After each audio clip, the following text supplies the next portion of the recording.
Fala galera do serviço social, e aí como vocês estão? Bom dia, boa tarde, boa noite, espero que todos estejam bem.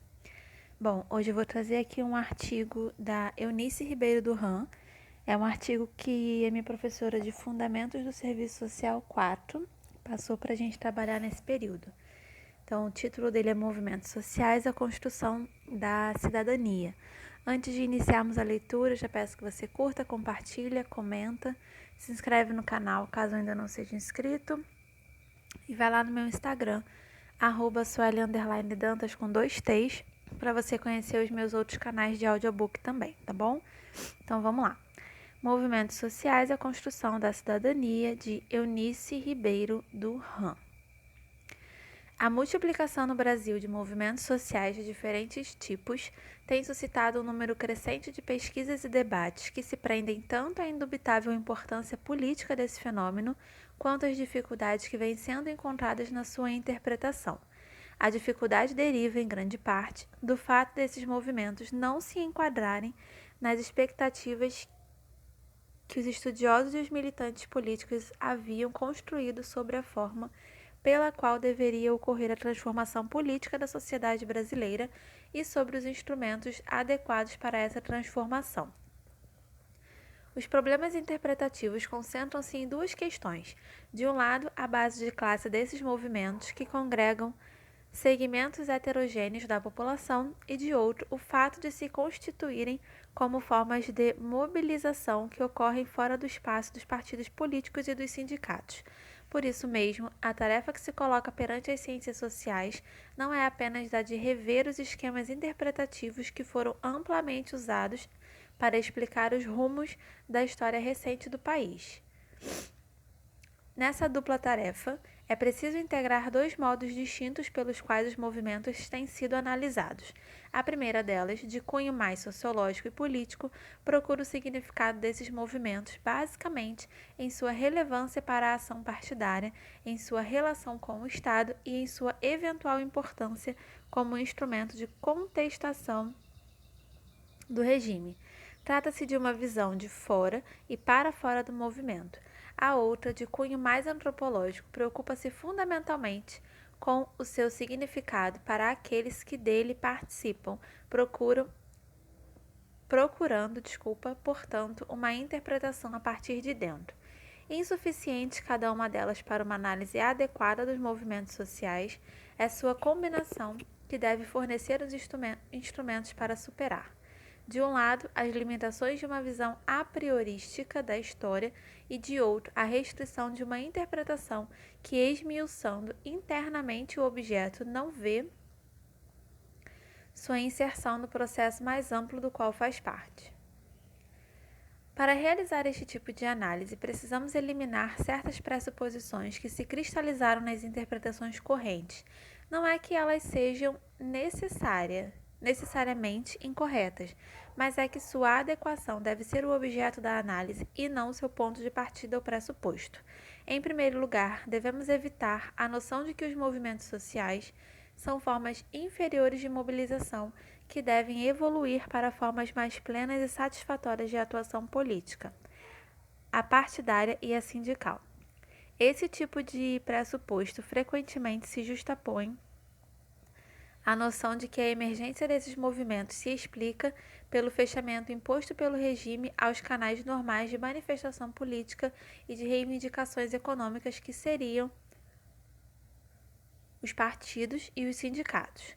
Os movimentos sociais aparecem assim como substitutos empobrecidos dos movimentos verdadeiros. Se é verdade que os movimentos sociais assumiram grande relevância política no Brasil em um momento no qual o regime reprimia violentamente os partidos e os sindicatos, e se isso ocorreu também em outros países da América Latina, não é menos verdade que movimentos de tipo semelhante ocorreram na mesma época, tanto na Europa quanto nos Estados Unidos, em situação de liberdade política. Mesmo na América Latina, a pujança dessas manifestações é frequentemente marca de momentos de maior democratização. Por outro lado, a observação da situação brasileira mais recente, na qual uma relativa abertura do regime permitiu um espaço de atuação política e sindical um pouco mais ampla parece indicar um crescimento simultâneo, pelo menos durante um período, dessas diversas formas de mobilização popular que podem confluir em momentos e causas específicos sem necessariamente se confundirem ou substituírem. Desse modo, devemos levar em consideração uma hipótese alternativa e de que os movimentos sociais constituem uma forma específica de mobilização popular com espaço próprio, diverso daquele ocupado por partidos e sindicatos. Podemos supor também que esse tipo de movimento talvez corresponda a transformações recentes da sociedade industrial capitalista e que a mobilização crescente da sociedade, que parece caracterizar o momento atual, se dá tanto pela criação de novas formas de atuação quanto pelo fortalecimento daquelas anteriormente existentes. O próprio fato das pessoas tenderem a participar de mais um tipo de mobilização reforça essa suposição. É preciso também reexaminar a tese de que os movimentos sociais são provocados pela pauperização crescente das classes trabalhadoras. Não há como negar que a industrialização recente do país acentuou a concentração da renda e não se pode duvidar que a atual crise econômica venha provocando, nos últimos 3 anos pelo menos, uma acentuação um acentuado rebaixamento do nível de vida da população brasileira. Mas é difícil acreditar, como alguns trabalhos científicos parecem afirmar, que toda a história da industrialização do país tenha sido feita através de um empobrecimento contínuo das massas trabalhadoras. As inúmeras pesquisas realizadas em São Paulo, desde o final da década de 50, com operários, migrantes rurais, moradores da periferia e mesmo favelados, têm revelado que a maioria da população acreditava estar melhorando de vida. Apenas as pesquisas mais recentes, realizadas nos últimos 3 anos, mostram uma inversão dessa tendência, demonstrando a percepção dos efeitos da atual crise econômica. O fato de acreditar estar melhorando de vida não impediu a população de construir uma visão crítica de sua participação nos frutos da industrialização, nem de elaborar uma avaliação negativa da atuação do Estado no atendimento de suas necessidades. Não é, portanto, necessariamente a miséria crescente, mas a consciência da pobreza que contribui para a mobilização popular. A serem verdadeiras essas observações, os movimentos sociais podem ser vistos através de uma ótica um pouco diversa daquela que parece ter predominado até agora, isto é, não como movimentos de defesa contra o empobrecimento crescente, o que aliás também pode ser, mas como exigência de atendimento de novas necessidades. E, portanto, como uma luta pela ampliação do acesso ao espaço político e aos benefícios do desenvolvimento econômico. Dessa forma, as reivindicações que implicam uma ampliação do consumo coletivo surgem onde são mais facilmente atendidas, onde tem maiores chances de vitória, e não onde são necessárias em termos de carências da população. Essas observações são inteiramente congruentes com algumas interpretações e análises que enfatizam a relação desses movimentos com a natureza do processo de urbanização e que têm sido particularmente desenvolvidas por J. A. Moisés e os pesquisadores ligados ao SEDEC. De acordo ainda com essa perspectiva, desde os anos 40, e mais especialmente na década de 50, o aprofundamento da divisão social do trabalho relacionado à concentração da população nas grandes metrópoles provoca a emergência de necessidades novas, associadas a novos padrões de consumo que envolvem educação, transporte, atendimento médico, equipamentos sociais e culturais. Cabe apenas enfatizar que esses novos padrões de consumo são vividos pela população, especialmente a de origem rural recente, como melhoria de vida. Mas não podemos restringir a análise dos movimentos sociais àqueles que possuem uma base nitidamente popular, mesmo quando se trata especificamente de reivindicações propriamente urbanas. O crescimento das cidades não afeta apenas as camadas mais pobres e as modificações concomitantes nos padrões de consumo não se restringem à necessidade de novos serviços públicos, mas afetam profundamente todo o modo de vida, provocando a emergência de uma nova cultura no sentido antropológico. O movimento feminista e o movimento ecológico são os exemplos mais claros dessa transformação cultural. Dentro dessa perspectiva, é necessário reexaminar a questão da base de classe dos movimentos sociais. Em primeiro lugar, temos o problema da própria heterogeneidade dos setores de baixa renda, que constituem muitos desses movimentos e que incluem frequentemente tanto operários como ambulantes, biscateiros, empregados do comércio e de todos os ramos de serviços, incluindo os domésticos, pequenos comerciantes e funcionários públicos. Esse fato tem provocado a substituição na análise de conceitos mais precisos, como de proletariado, por termos alusivos ou descritivos que possuem uma fundamentação teórica muito menos clara, classes populares, classes trabalhadoras ou ainda mais genericamente os pobres, o povo. Nessa substituição de termos, o que está em jogo é toda uma visão do processo histórico que privilegiava o papel necessariamente revolucionário do proletariado e que centrará todas as perspectivas de transformação social na organização política dessa classe. Dentro dessa perspectiva, o conceito utilizado para enquadrar teoricamente essa heterogeneidade é o de exército industrial de reserva, e esse tem se mostrado insuficiente. Não é que esses trabalhadores não sejam, para o capital, um exército de reserva, mão de obra disponível para as necessidades de ampliação do parque industrial, mas o próprio mecanismo de sua constituição, sua ampliação constante e sua crescente heterogeneidade interna não podem ser entendidos apenas em termos de funcionalidade para as necessidades de acumulação capitalista. O que temos é um problema equivalente, mas obviamente diverso, daquele encontrado nas sociedades desenvolvidas e que nelas vem sendo abordado sob a rúbrica da sociedade pós-industrial. Essa dificuldade de absorver a heterogeneidade dos setores populares numa abordagem estruturada em torno das concepções clássicas da luta de classes tem provocado a busca de novas linhas interpretativas. O que se tem salientado nas análises sobre os movimentos sociais é que estes, ao contrário da ação sindical, não organizam as pessoas a partir da sua inserção no processo produtivo, produzindo assim um corte objetivo que acompanha de perto aquele operado na teoria pelo conceito de classe, mas dizem respeito à esfera do consumo. Dessa forma, é o conceito de reprodução que permite relacionar os movimentos sociais às relações de classe. A dificuldade reside no fato de que o conceito de reprodução da força de trabalho parece ser demasiado restrito para explicar integralmente a heterogeneidade social e a complexidade de objetivos que caracterizam esses movimentos, assim como o conceito de reprodução das condições de produção parece ser demasiado geral.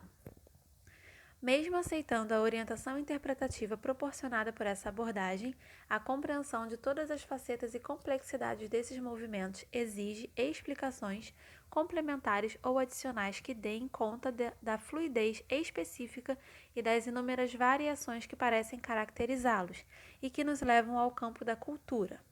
São exatamente esses aspectos que não podem ser reduzidos às necessidades da reprodução da força de trabalho, aqueles que uma análise de dentro dos movimentos revela com maior clareza e que talvez nos auxiliem a superar a enorme dificuldade que estamos encontrando em compreender essa nova sociedade que está se constituindo de uma forma que não obedece aos esquemas construídos no passado. Em primeiro lugar, é importante refletir sobre o modo de constituição dos movimentos sociais e especialmente a forma de definição de seus membros. Os movimentos articulam-se em diferentes níveis e com amplitude diversa, em função de uma ou várias reivindicações coletivas que são definidas a partir da percepção de carências comuns, que vão desde a ausência de asfalto ao sentimento de um tratamento discriminatório ao nível das relações sociais em seu conjunto. É a carência que define a coletividade possível, dentro da qual se constitui a coletividade efetiva dos participantes do movimento. Como as carências podem ser definidas de diferentes modos em diferentes níveis, os movimentos sociais constituem formas muito flexíveis de mobilização que operam cortes muito diversos uns dos outros, definindo coletividades de tipo muito diferente, desde as mulheres, os homossexuais ou os negros, até os moradores de uma rua, os frequentadores de um parque público ou os usuários de um serviço. Parece-me importante ressaltar essa flexibilidade e variedade possível dos movimentos sociais, que pode ser, por isso mesmo, mais ágeis e diversificados, e em outros aspectos mais limitados, que partidos ou sindicatos. Não precisam ser permanentes. Os militantes que se congregam no movimento num determinado momento podem se dispersar no seguinte para participar ou não de movimentos diversos. Não há por que recriminar ou criticar movimentos efêmeros. Há que perguntar de sua efetividade e dos saldos positivos ou negativos que acumulam. Retomaremos mais adiante a questão da coletividade criada pela definição de uma carência. No momento, queremos tratar de uma outra questão, o fato de que, apesar da heterogeneidade das bases que mobilizam e das reivindicações que formulam, os movimentos sociais parecem utilizar as mesmas formas de organização. A ampla literatura sobre os movimentos sociais parece indicar a existência de dois modelos básicos de organização, que às vezes se excluem e às vezes se alteram, ou podem mesmo se sobrepor. Temos, em primeiro lugar, uma forma de organização que podemos chamar de formal. Implica na eleição de uma diretoria executiva, a qual compete promover a mobilização e encaminhar as reivindicações. Esse tipo de organização exige mecanismos de representação e promove a constituição de lideranças que carregam o movimento. Embora a ação do Estado constantemente reforce esse tipo de organização, exigindo a presença de representantes oficiais ou estabelecendo condições burocráticas para o reconhecimento do movimento, esse modelo não deve ser visto como mera decorrência de imposição estatal. Ao contrário, organizações formais desse tipo possuem profundas raízes populares e podem ser encontradas em instituições como sindicatos, escolas de samba, clubes de futebol, estando também presentes de forma modificada em centros de umbanda. Mesmo que não se tenha propriamente originado nas camadas populares, o modelo formal é certamente parte do patrimônio cultural dessa população e é amplamente utilizado, por exemplo, na constituição das associações de moradores. Ao lado desse modelo se coloca um outro que se encontra em expansão. É o que denominaremos comunitário. É aquele que evita a institucionalização de representação e exige uma participação permanente de todos, tanto no processo de tomada de decisão como na própria execução. As comunidades eclesiais de base constituem um exemplo típico da tentativa de implementar esse modelo. Embora esse último modelo pareça ser mais recente, seja visto como mais democrático e seja amplamente defendido como mais popular, não é preciso supor que esse tipo de organização necessariamente elimine o anterior, ou que com ele não possa conviver. Os movimentos de moradores, por exemplo, utilizam muitas vezes ambas as formas em momentos diversos ou para fins diferentes, mas esta segunda forma, embora não necessariamente mais importante, apresenta de modo mais claro que a outra um aspecto que é fundamental nos movimentos sociais, a ênfase na igualdade na constituição da coletividade. Sabemos que a noção da igualdade constitui um dos polos de referência da ideia de democracia, sendo o outro o da liberdade. Embora ambas as noções estejam presentes nos movimentos sociais, parece certamente haver um privilegiamento do primeiro sobre o segundo. Trabalhos como o de Ruth Cardoso exploraram com muita competência esse aspecto dos movimentos sociais, mas podemos refletir um pouco mais sobre essa realidade paradoxal dos movimentos que se caracterizam, da perspectiva das classes sociais, pela heterogeneidade, ao mesmo tempo que enfatizam nas relações internas e no plano simbólico, a igualdade. A heterogeneidade e a desigualdade tornam-se elementos constitutivos da vida urbana que são extraordinariamente exacerbados nas metrópoles latino-americanas. Fazem parte, portanto, da experiência de vida mais imediata da população e penetram inelutavelmente nos próprios movimentos sociais. É importante investigar, então, esse processo de criação interna de uma igualdade mítica que se consubstancia na categoria comunidade. Termo esse que permeia todo o discurso produzido pelos movimentos sociais. Podemos dizer que a construção dessa igualdade se dá através de uma negatividade específica. Vimos que os movimentos se articulam pela formulação de uma carência coletiva. Os indivíduos mais diversos tornam-se iguais na medida que sofrem a mesma carência. A igualdade da carência recobre a heterogeneidade das positividades, dos bens, das capacidades, do trabalho, dos recursos culturais. No movimento, face à mesma carência, todos se tornam iguais e, agindo em conjunto, esses iguais vivem a experiência da comunidade. Os movimentos sociais se constituem, portanto, como um lugar privilegiado onde a noção abstrata da igualdade pode ser referida a uma experiência concreta de vida. A igualdade constitui-se dessa forma como representação plena, concretizada na comunidade. Essa vivência da comunidade, isto é, da coletividade de iguais, criada pela ação conjunta de todos, se dá numa dimensão própria que implica uma novidade muito importante, o reconhecimento da pessoa num plano público e não privado.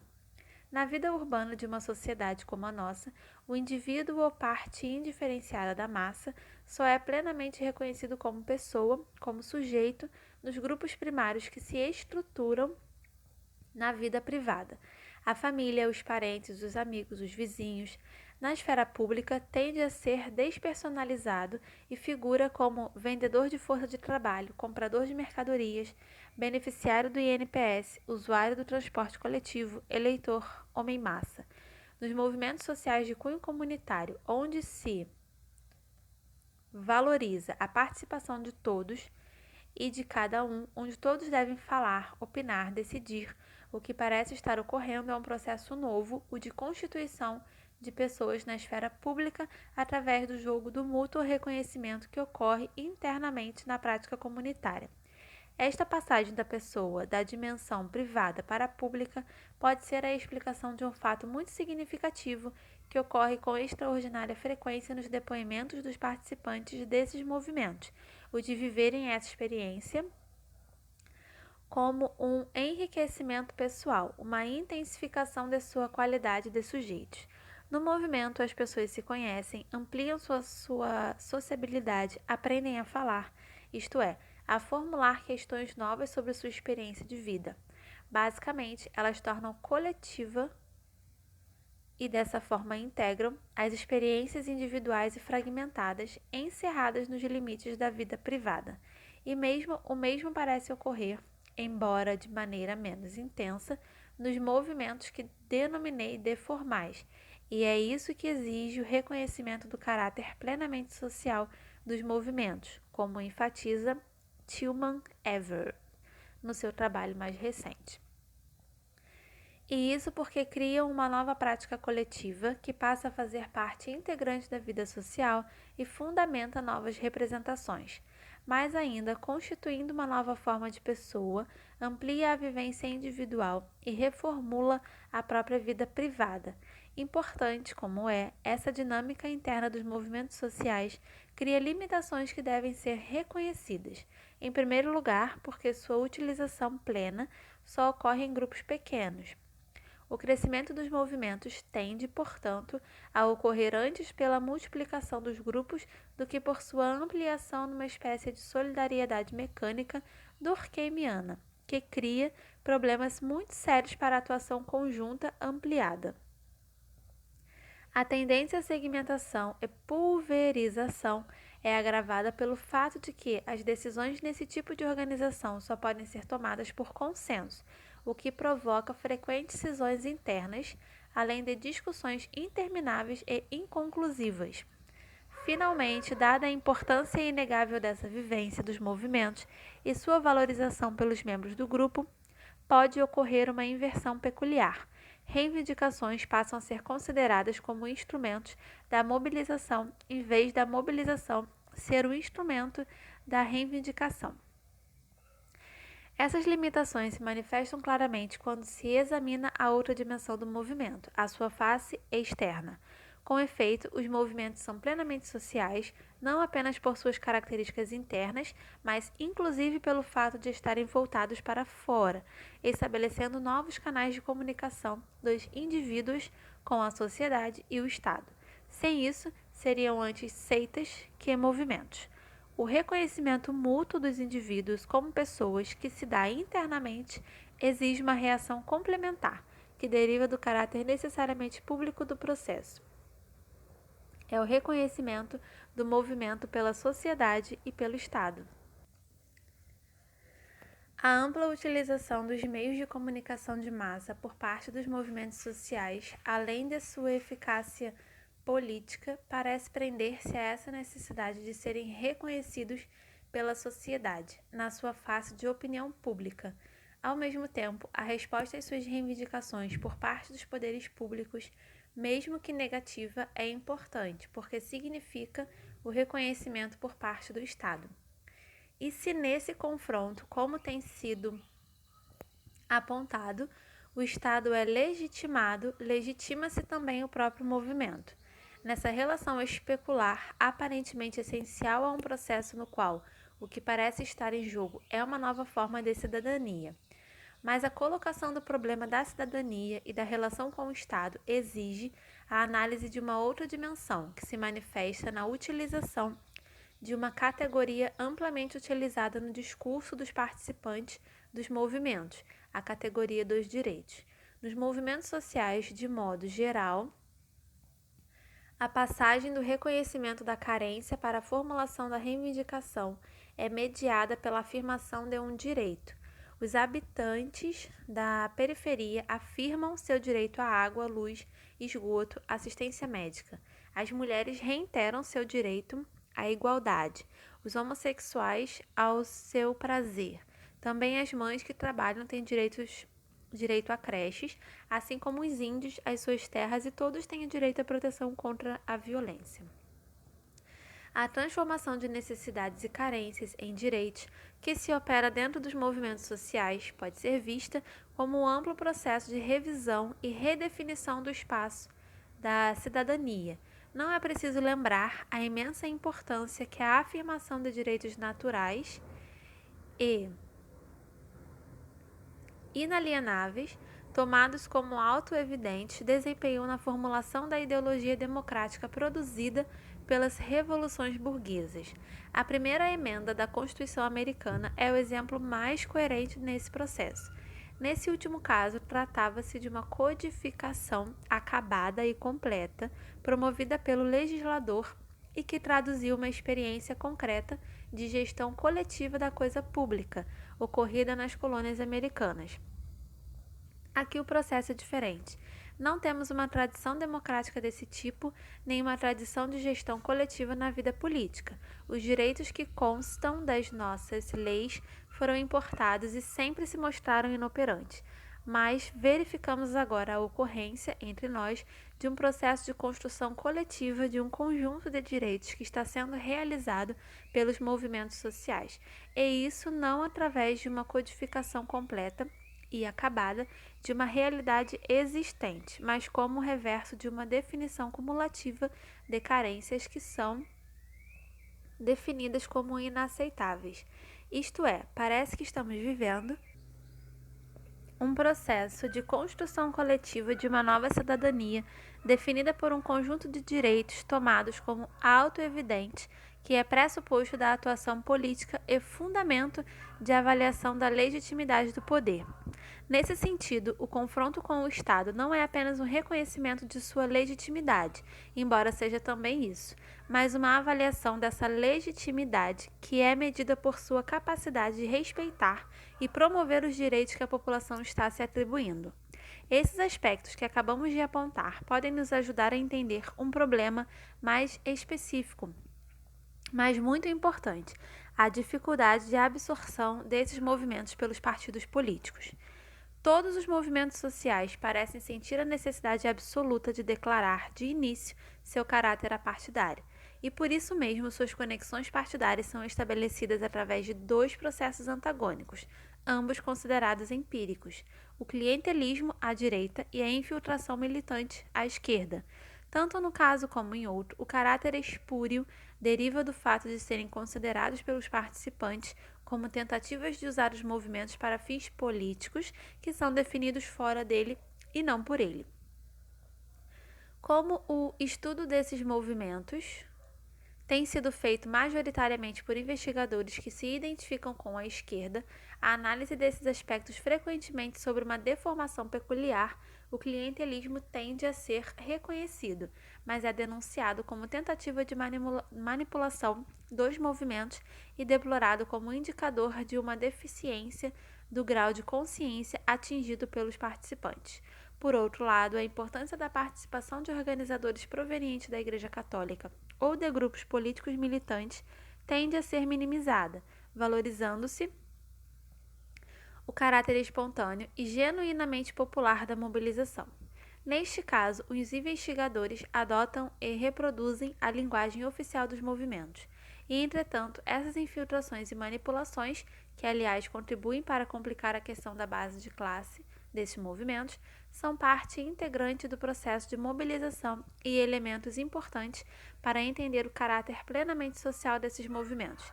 São essas ligações políticas clandestinas que estabelecem elos entre mobilizações restritas centradas no interesse de alguns, com forças sociais e políticas mais universalizantes, presentes no conjunto da sociedade. É importante, por isso, tentar entender por que elas sempre ocorrem na sombra. Esse ocultamento das conexões políticas que envolvem posições partidárias ou confessionais parece corresponder, no plano externo, ao processo interno de eliminação das diferenças entre os participantes na criação mítica da comunidade dos iguais. Mostramos que o princípio em jogo consiste em criar um espaço de igualdade, desconsiderando as múltiplas diferenças que existem em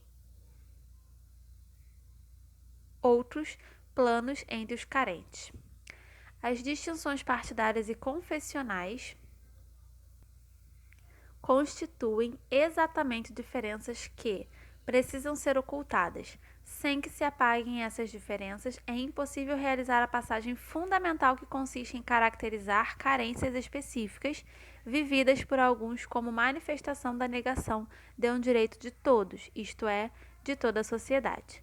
Uma clara afiliação partidária imediatamente cingiria o conjunto dos carentes, impedindo a formação da comunidade de todos os iguais na carência.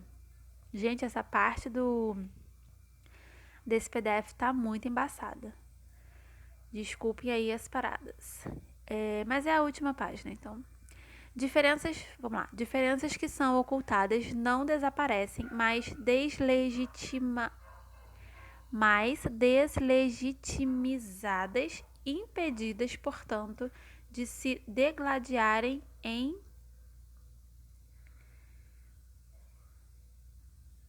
público, resvalam para o espaço informal das fofocas, das acusações pessoais, das manipulações conscientes e inconscientes que caracterizam a prática desses movimentos, tanto quanto a vivência da união com a qual coexistem. Desse modo, os movimentos tendem a apresentar uma dupla face: a pública, que enfatiza a igualdade, a união, o consenso, e a oculta, das cisões, divergências, acusações, mútuas discriminações que só são reconhecidas para serem deploradas, mas que contribuem muito para o sabor, a intensidade e a dramaticidade dessa prática coletiva. Renomando ou retomando a questão desse ângulo, é possível entender melhor tanto as potencialidades como as limitações dos movimentos em termos da construção de uma sociedade democrática. De um lado, eles criam um espaço restrito onde é possível a vivência da igualdade, permitindo a representação da utopia e elaboram os direitos que definem uma nova cidadania. Mas, por outro lado, restringem a experiência democrática à prática da democracia direta nos pequenos grupos, como não desenvolvem mecanismos para reconhecer posições divergentes, permitindo sua convivência de um lado, deslegitimam a negociação que só pode ser vista como rendição ou manipulação de outro. Gente, misericórdia. De outro, acho que é outro. Podem nesvelar ou resvelar para mecanismos autoritários de imposição de um consenso que deve ser obtido a qualquer custo como única base legítima de atuação coletiva. A dificuldade que encontram em institucionalizar ou mesmo reconhecer mecanismos de representação cria obstáculos à ampliação e articulação dos núcleos, fornecendo uma visão paroquial e fortalecendo os componentes corporativos propícios de reivindicações particulares ou particularistas. Inversamente, na medida mesma em que promovem a coletivização de experiências individuais, mostram-se extremamente sensíveis às possibilidades de mudança que parecem estar presentes